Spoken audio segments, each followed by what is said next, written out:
1961년 베를린 장벽이 세워지기 전에 약 270만 명의 동독인들이 서쪽으로 자유를 찾아서 이동했습니다. 베를린 장벽이란 무엇인가? 1949년부터 1961년까지 250만 명에 달하는 동독의 기술자, 전문인, 지식인들이 소독행을 택함으로써 동독은 그 국력에 막강한 피해를 입게 되었습니다. 이에 동독인민위원회는 1961년 8월 서베르노의 통로를 완전히 차단하기 위한 새로운 장벽 설치를 결정하였습니다. 그때까지는 철조망과 블록으로 엉성하게 쳐져 있던 장벽이 이번에는 기관총 초소와 지뢰지역 그리고 5m 높이의 콘크리트 장벽으로 대체되었습니다. 그 후에 1980년대에 있어서는 고압성과 방어진지까지 설치됨으로써 베를린을 중심으로 하고 있는 120km에 달하는 장벽이 축조가 되었습니다. 그 후 베를린 장벽은 베를린 그리고 동서독을 가르는 장벽일 뿐만 아니라 그 당시 세계를 양분하는 동서냉전의 상징물로 이해가 되었습니다. 그러나 장벽이 쳐진 이후에도 약 5,000명의 동독인들이 여러 가지 방법으로서 장벽을 넘었고 또 5,000명에 달하는 사람들이 그 과정에서 공산군들에 의해서 체포되었을 뿐만 아니라 그 중에서 191명이 그 장벽을 넘다가 현장에서 사살되었습니다. 바로 그 장벽에 관한 그 장벽이 쳐지기 전의 이야기입니다. 1954년 수많은 인파가 구름같이 동쪽에서 서쪽으로 이동하고 있는 가운데서 정반대 방향으로 서쪽에서 동베를린 쪽으로 넘어가는 한 목사 가정이 있었습니다.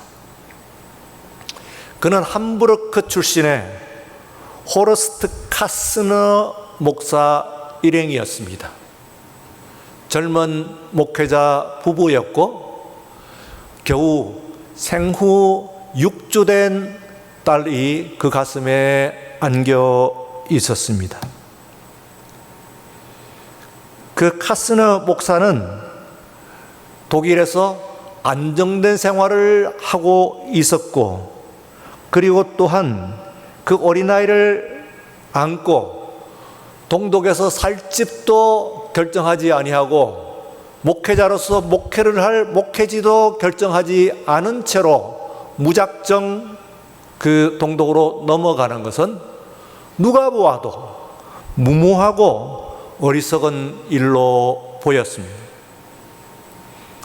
하지만 호르스트 카스너 목사는 하나님 앞에서 자기의 양심을 걸고 바른 삶을 고민하던 끝에 그는 자기에게 속한 모든 것을 포기하고 그리고 교회도 없는 목회지도 없는 공산 지하로 가족들을 데리고 스스로 들어갔던 것입니다. 하나님의 역사는 그 이후에 펼쳐지기 시작했습니다. 그때에 품에 안겨 동쪽으로 갔던 생후 6주의 그 아이는 커서 자라는 동안에 있어서 아버지의 엄격한 침례교 목회자의 양육을 받고 그리고 수학과 언어에 뛰어난 재능을 보이면서 동독의 물리학자로서 컸습니다. 후에 정치계에 뛰어들어서 환경부 장관이 되었습니다. 그리고 또한 그 이후에 베를린 장벽이 무너지고 통독이 된 이후에 그녀는 독일의 헬무트 콜 총리의 눈에 발탁이 되어서 2005년 독일 총리로서 총선에서 승리를 하였고 그리고 그 이후에 2017년에 사선에 성공을 해서 올해까지 만 18년간 독일의 8천만 인구를 통치하는 통치자가 되었습니다. 동독의 소박한 시골교회 출신의 소녀가 독일의 최고 지도자가 되어서 독일뿐만 아니라 유럽 전체의 경제를 살렸다고 하는 평가를 받고 있을 뿐만 아니라 전 세계의 자본주의 체제의 개혁을 이끈 장본인이 되었습니다.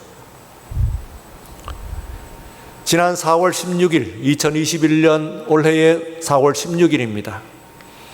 앙겔라 메르켈 총리는 자신의 연임을 포기하고 그리고 또한 그 자신의 그것을 앞으로 후배들에게 넘기겠다고 사임을 발표를 한 그날 독일에서는 놀라운 일이 일어났습니다. 모든 독일인들이 어느 누구의 권유나 그리고 강압이 없이 모두 자신의 집 앞에 나가서 발코니에 서가지고 약 6분간 박수를 쳤습니다. 여기서 우리가 놀라운 것은 독일의 선택입니다. 지난 동서독 통일이 이루어졌을 때에 그 이후에 우리 남북한 통일을 염원을 하면서 나온 그 멘트 가운데서 우리는 독일의 흡수 통일 같은 통일이 되지 말자 하는 이야기들을 들으셨을 것입니다. 그러나 거기에는 어폐가 있는 것이 인류의 역사, 전 역사 가운데서 흡수 아니라 어떤 통일도 전쟁 없이 통일이 이루어진 유일한 경우입니다. 그 통일은 인류의 역사가 쓰여진 이후로 전쟁을 겪지 않고 통일을 한 전도 후도 없는 유일한 경우였습니다. 물론 그것이 흡수라고 하면 흡수입니다. 그런데 바로 거기에 위대한 점이 있습니다. 흡수가 되었다고 하는 이야기는 동독이 서독에 흡수되었다는 말이겠죠.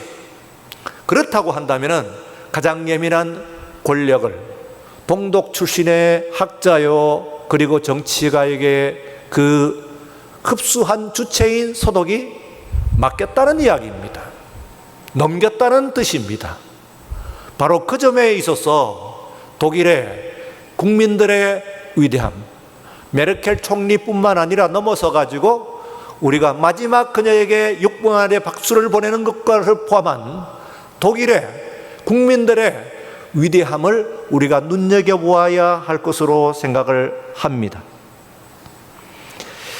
물론 메르켈 총리는 18년 동안 통치하는 동안에 있어서 그 어떤 정치적인 스캔들도 끼어들지 않았습니다. 단 한 사람의 친척도 정치적인 지도부에 임명하지 않았을 뿐만 아니라 그녀의 정적들과 심각한 다툼을 가진 적도 없습니다. 그는 공중에 대고 어리석은 말을 하지 않은 것으로 유명하고 그리고 또한 사진을 찍기 위해서 베를린 골목에 나타나는 일도 없었다고 합니다. 그래서 이 부부는 그녀도 훌륭하지만 그러나 독일의 군중이라고 얘기해요. 독일 국민들의 그 위대함이라고 하는 부분을 우리가 눈여겨봐야 됩니다. 바로 그런 의미에서요, 오늘 이 아침에 우리에게 주신 하나님의 말씀을 보면서 군중에게 저는 함께 눈을 돌리고자 합니다. 먼저 공동번역, 여러분들이 이해를 조금 더 선명하게 하기 위해서 공동번역 본문을 제가 한번 읽어드리겠습니다. 그들이 줄곧 물어대자 예수님께서 몸을 일으키셔서 그들에게 이르셨다. 너희 가운데 죄 없는 자가 먼저 저 여자에게 돌을 던져라. 그리고 다시 몸을 굽히셔서 땅에 무엇인가 쓰셨다. 그들은 이 말씀을 듣고 나이 많은 자들로부터 시작하여 하나씩 하나씩 떠나갔다. 마침내 예수님만 남으시고 여자는 가운데 그대로 서 있었다. 여러분, 이 본문은 우리에게 익숙한 말씀이니까 새삼스럽게 설명을 드리지 않아도 좋을 것 같습니다만, 그러나 저는 좀 특별한 주석을 여러분들에게 이 아침에 같이 한번 하기를 원합니다. 그것은 예수님 그리고 여자의 초점을 맞추지 않고 그 군중입니다. 그리고 그 군중에 아주 탁월함, 뛰어남입니다. 흔히 여기서 이 군중들은 그야말로 몹쓸 사람으로 생각합니다. 물론 맞습니다. 더러운 방법으로 현장에 있는 여인을 가지고 아주 잔인한 그런 질책을 하는 그런 모습입니다. 그리고 예수님을 시험에 빠뜨리기 위해서 이와 같은 그 질문을 하고 있는 것으로 분명히 큰 틀림이 없습니다. 그러나 여러분, 오늘 이와 같은 이 상황이 똑같은 상황이 오늘 우리 사회, 우리 시대에 일어났다고 한다면 어떨까요? 예수님과 그 여자 그대로 있다고 치면 군중만 바꿉니다. 만약에 그 군중이 우리 시대의 우리 사회 군중이라면 정말로 사라졌을까요? 여인과 예수님과 여인만 남기고 나머지 군들이 모두 사라지는 일이 우리 사회, 우리 시대에 정말 일어날까요? 하는 질문입니다. 저는 부정적으로 대답했습니다. 그럴 리가 없을 것 같다. 안 일어날 것 같다. 하는 그 대답을 스스로 했습니다. 너무 부정적인 그런 답변인지 모르겠습니다만, 여러분, 저는 늘 보는 건 아닙니다만 어쩌다가 이 SNS상에서요, 뉴스 같은 것을 보면서 거기에 소위 댓글이라든지 여러 가지 반응들 같은 것들을 보는 경우가 있습니다. 그러면서 두려움을 느낍니다. 우리가 이래도 되는 것인가? 이 사회가 정상적인 사회인가? 하는 질문을 하게 됩니다. 한 가지 예를 할까요? 그들만 욕하는 것은 아닙니다. 우리가 정치에서 여당과 야당이 있습니다. 그럼 그 야당의 지도자들이, 의원들이 있습니다. 다 우리들 가운데서 뽑힌 사람들이고 우리들 중에서 그만큼 식견이 있고 훌륭하다고 해서 뽑아놓은 사람들입니다. 훌륭합니다. 우리의 대표들이니까요. 근데 문제는 이것입니다. 어떤 사안이 났을 때 여당이든 야당이든 거의 빈틈없이 거기에 빠지는 사람이 없이 그대로 다 갑니다. 여당은 여당대로, 야당은 야당대로 그렇습니다. 이럴 수가 있습니까? 여당은 여당대로 맞는 옳은 의견을 내는 경우가 있을 겁니다. 야당도 마찬가지고요. 틀리기도 하고 그러겠죠. 그러나 어느 한쪽이 다 틀릴까요? 그런데 거기에서 대표라고 보고 남들보다도 더 바른 판단을 하리라고 해놨던 그 지도자들이 한결같이 한쪽으로 그 당론을 따라서 움직이는 그 모습은 그럴 수가 있습니까? 그것이 사람의 판단일까요? 하는 질문입니다. 그러면서 저는 그래서 위험하다 하는 생각입니다. 참 위험한 사회를 우리가 살고 있구나, 그런 생각입니다. 여러분, 오늘 여기에 있는 말씀 가운데서요, 말씀에 나와 있는 것 중에서 아주 중요한 세 가지 현상 내용을 여러분들이 한번 봐야 됩니다.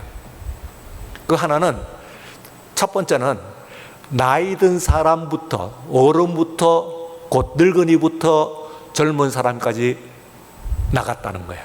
그러니까 나이가 든 사람들이 먼저 나갔다는 것이죠.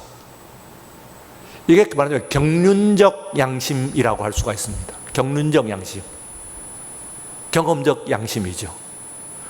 우리가 삶을 살면서요, 삶을 그냥 살아가는 것이 아니고 살면서 경험도 축적을 합니다. 거기서 판단, 가치를 축적을 해요. 어떻게 사는 것이 올바른 것이다, 어떤 것이 삶에 있어서 맞는 것이다 하는 것을 우리가 다 이제 책에서만 배우는 게 삶이 가장 중요한 교과서예요. 그래서 배웁니다. 그래서 오늘 여기에서 이 군중이 참 훌륭한 것이요, 저는 감탄을 하는 겁니다. 예수님을 둘러싼 그 군중에 대해서 제가 감탄하는 거예요. 뭐 이 사람들이 훌륭하고 그야말로 모델이다 그 얘기는 아니에요. 그 반응에 있어서 일단 말하자면 훌륭하다 그런 생각을 했습니다. 최소한 오늘 우리들의 삶에 우리 시대의 모습을 보면서 우리 군중을 보면서 거기에 비해서는 훌륭하다고 판단입니다. 오늘 우리 사회에서 삶의 경험을 축적하면 축적할수록 다른 판단을 할까요? 남보다 더 나은 판단, 올바른 판단을 할 가능성이 있나요? 노욕이라고 하는 말이 있습니다.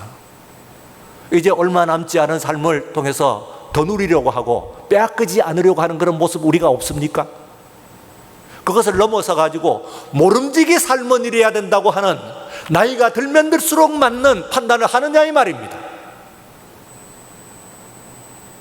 그래서 여기에 이 군중들 가운데서 나이 든 사람부터 젊은 사람까지 자리로 나갔다는 이 순서는요, 매우 중요한 교훈을 이야기를 하고 있습니다.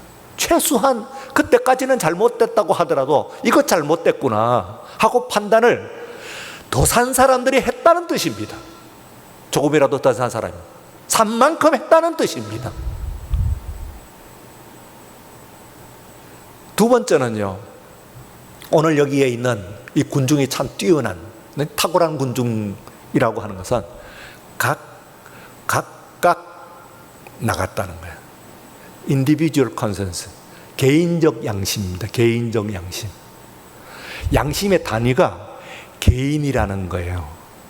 옆에 있는 사람 눈치 보고 무슨 선동에 따라가고 간 것이 아니고요, 내가 그래야 된다고 생각을 한 대로 각각 나가냐, 한 사람씩 나갔다 그렇게 돼 있습니다. 한 사람씩 나갔다는 거예요. 묻어 나가는 사람과 그룹 지어 나간 사람이 없었어요. 한 사람씩 나갔다는 거예요. 이 점이 우리가 오늘 이 시대에 그야말로 군중에 의해 가지고 무슨 만들어지는, 여론에 의해서 만들어지는 것보다는 정말 자신이 홀로 정말 이 시대에 있어서 필요한 것은 골방 경험입니다. 오늘 이 시대를 살아가는 사람들에게 있어서 정말 필요한 처소는요, 골방이에요. 골방에서 혼자 문을 닫고 생각하는, 판단하는 이와 같은 모습이 있습니까? 어느 누가 가르치기 전에, 언론이 뭐라고 하고 여론이 뭐라고 이야기하기 이전에 무엇이 옳은 것인가 하는 것을 자기가 판단을 하는 거예요. 그래서 한 사람씩 나갔다? 이거 특별하다. 각각 어쨌든 간에 말이에요, 판단은 한 겁니다. 누구의 판단에 의존하지 않았어요.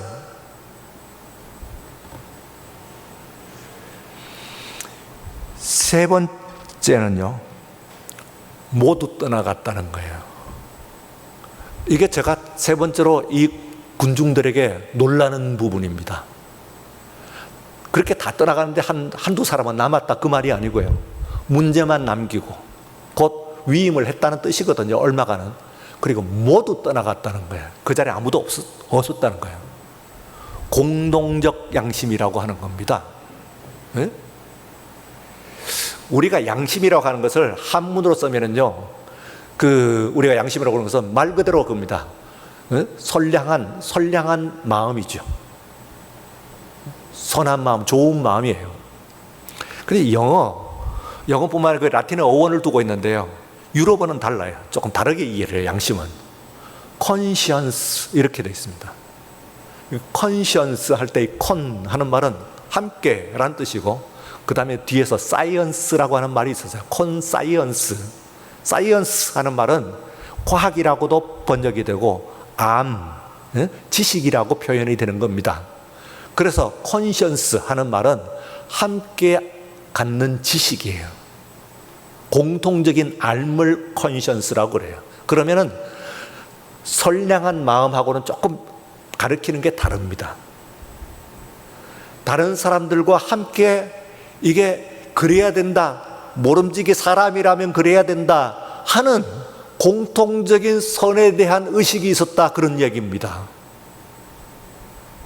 그래서 오늘 그 자리에서 있는 그 군중들이 탁월한 군중이라고 저는 생각하는 겁니다. 최소한 오늘 우리들의 모습에 비해서 말이지요. 탁월합니다.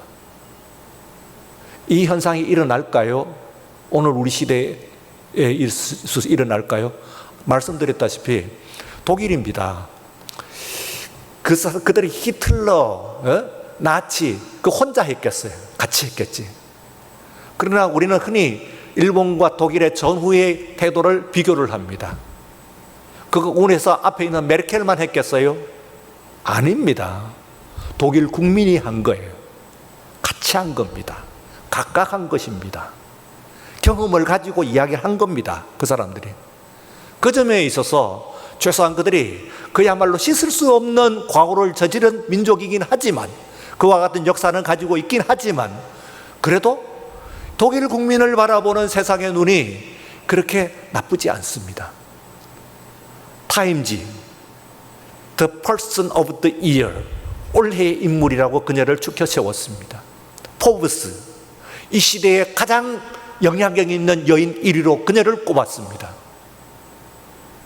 무슨 이야기입니까? 우리가 그녀와 함께 오히려 다시 말씀을 드립니다마는 그 험악한 권력의 세계, 조금이라도 뺏기지 않으려고 하는 그 권력의 세계에서 동독 출신의 사람을, 그것도 서독에 있다가 동독으로 넘어갔대요. 그럼 소위 우리말로 지금 요즘 이야기하면 뭡니까? 전향이거든요, 그거요. 우리 사회에서 살아남았을까요? 정말로 그 사람이? 그 전력, 그거 들춰보기만 하면 그건 끝나는 겁니다. 그녀를 통치자로 선택한 독일 국민들이에요. 그리고 장장 18년의 통치를 끝나고 물러났을 때에 그녀를 위해서 누구의 권유도 없이 일제히 모두 나가서 발코니에서 6분간의 그 박수야말로 우리 시대에 있어서 가장 아름다운 장면입니다. 가장 놀라운 장면이라고 이야기할 수가 있어요. 기자가 물었습니다. 왜 이렇게 매번 똑같은 옷을 입고 나오시는데 옷이 없습니까? 의상에 대한 감각이 좀 부족하십니까? 메르켈 총리의 대답입니다. 나는 정치인이지 모델이 아닙니다. 다른 기자가 또 물었습니다. 그 옷은 누가 세탁을 합니까? 제가 옷을 손보고 남편이 세탁을 하지요. 언제 하십니까? 전기료가 싼 심야에 합니다. 다행히. 우리 아파트가 방음이 잘 돼서 옆집을 방해하지는 않습니다. 그녀는 총리가 되기 이전에 그 아파트에 살았고, 총리 동안에 그 아파트에 살고, 총리가 된 이후에, 퇴임 이후에도 그 아파트에 돌아가는 겁니다. 훌륭하죠. 그러나 우리가 한 목회자의 결단, 그리고 그 결단을 있는 대로 봐주는 독일 국민이 있습니다. 군중이 있다는 거예요. 군중. 그래서 최소한 모든 것에 다 잘됐다 그런 얘기는 물론 아니에요. 어폐가 위험한 얘기합니다만, 저는 예수님을 둘러싼 이 8장에 나와 있는 이 군중을 탁월한 군중이라고 부르고 싶습니다. 탁월한 군중이다. 그리고 독일 국민들이 보여준 모습은 그 탁월함이 오늘 우리 시대에 재현될 수 있다는 것입니다. 우리도 할 수 있다고 하는 가능성을 보여준 것입니다. 양심에 따라서 양심을 아파할 줄 아는 사람들이 필요합니다. 오늘 그리스도인들 구원받기 위해서 교회는 나옵니다. 그러나 그 안에 들어볼 때 아파하는 양심이 있습니까? 하는 것을 질문을 하는 겁니다. 그리고 양심적인 판단을 하고 행동을 하나요? 하고 촉구하고 질문을 하는 겁니다. 오늘 이 말씀이 여러분들에게 울리는 말씀이 되기를 바라고, 오늘 이 어려운 시대입니다. 우리 시대, 이 시대를 크게 뚫고 나가는 단 한 사람의 목회자, 젊은 목회자의 가정이 독일을 바꾸고 유럽을 바꾸고 세계를 바꿨듯이 아무리 혼란하고 어려운 시대라고 하더라도 오늘 이 시대에 여러분 가정이, 아니 여러분이 함께 무릎 꿇고 기도하면서 거기서부터 하나님의 역사가 시작될 수 있다고 하는 가능성을 호르스트 카스너 가족은 우리에게 가르쳐줍니다. 그 말씀을 따라서 오늘 이 시간 주님의 말씀에 따라서 호응하는 레스폰스라고 하는데, 그게 반응할 줄 아는 그런 가책을 가는 양심이라고 하는 것이 그 깡패들의 양심도 있긴 있어요. 그러나 개혁 교회를 창시하는 장 칼뱅 목사님은 자유로운 양심이어야 돼요. 자유로운 양심이어야 그것이 거룩한 양심이다, 그렇게 이야기했습니다.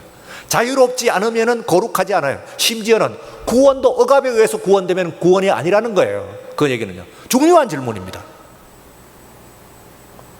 자신의 주신 말씀에 따라서 양심에 따라서 바로 살아가는 오늘 우리 모두가 되시기를 주의 이름으로 축원합니다. 기도하겠습니다. 거룩하신 하나님, 오늘 이 주일에 또 이와 같이 극히 통제된 상황 가운데서 우리들이 예배를 드릴 수밖에 없습니다. 그러나 오늘 이 시간 이 예배와 이 말씀 가운데 우리에게 울림이 있게 하시고 감동이 있게 하시고 호응이 있게 하시고 주님 앞에 서신 것처럼 최소한 자신의 양심으로 주 앞에 서게 하여 주옵소서. 구원마저 판매하고 사는 것이 아니라 정말 이 구원이라고 하는 것은 나의 양심에 따라서 진실하게 살아가는 것이라고 하는 것을 확인하는 이 말씀 되게 하여 주시옵소서.